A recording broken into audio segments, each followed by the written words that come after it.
Hello students, welcome to my YouTube channel Sehez Classes. Today we will discuss question 9th of unit chemical bonding.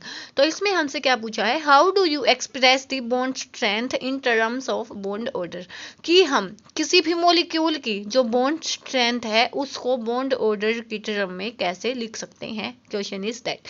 तो देखो, सबसे पहले हमें क्या पता होना चाहिए कि जो बॉन्ड ऑर्डर क्या होता है. तो बॉन्ड ऑर्डर क्या होता है, बॉन्ड ऑर्डर हमें सिंपली बताता है कि जो अपने मॉलिक्यूल्स हैं उनके बीच में सिंगल बॉन्ड है, ट्रिपल बॉन्ड है या फोर्थ बॉन्ड है, जिसको हम कैलकुलेट भी कैसे कर सकते हैं. वन बाई बॉन्ड ऑर्डर को कैलकुलेट करना हो तो क्या करते हैं हम, 1/2 सबसे पहले उसके ऑर्बिटल्स बनाते हैं, उसके बाद number of electron in bonding minus में number of electron in anti bonding. तो ऐसे होता है अपना बॉन्ड ऑर्डर कैलकुलेट. तो अब हमें बताना है कि जो बॉन्ड ऑर्डर है वो बॉन्ड स्ट्रेंथ में क्या क्या वो रिलेशन होती है दोनों में.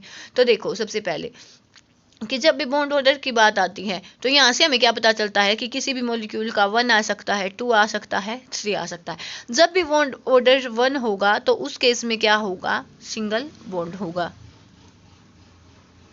जब भी बॉन्ड ऑर्डर 2 होगा तो उस केस में क्या होता है, अपना डबल बॉन्ड होता है. जब भी बॉन्ड ऑर्डर अपना 3 आता है तो उस केस में जो बॉन्ड होता है वो कौन सा होता है, ट्रिपल बॉन्ड होता है.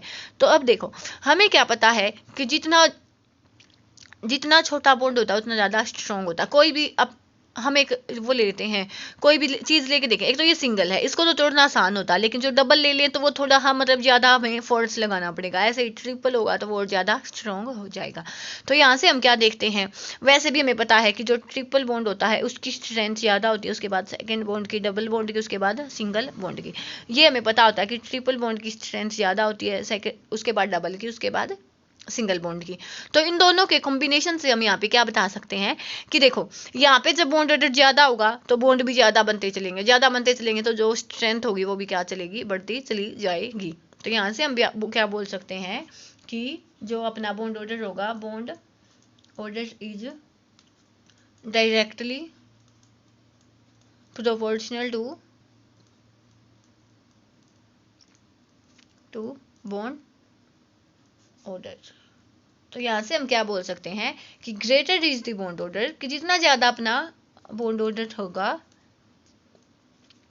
Bond order more is the bond strength, उतनी ही ज़्यादा क्या होगी, बॉन्ड की स्ट्रेंथ होगी. ठीक है.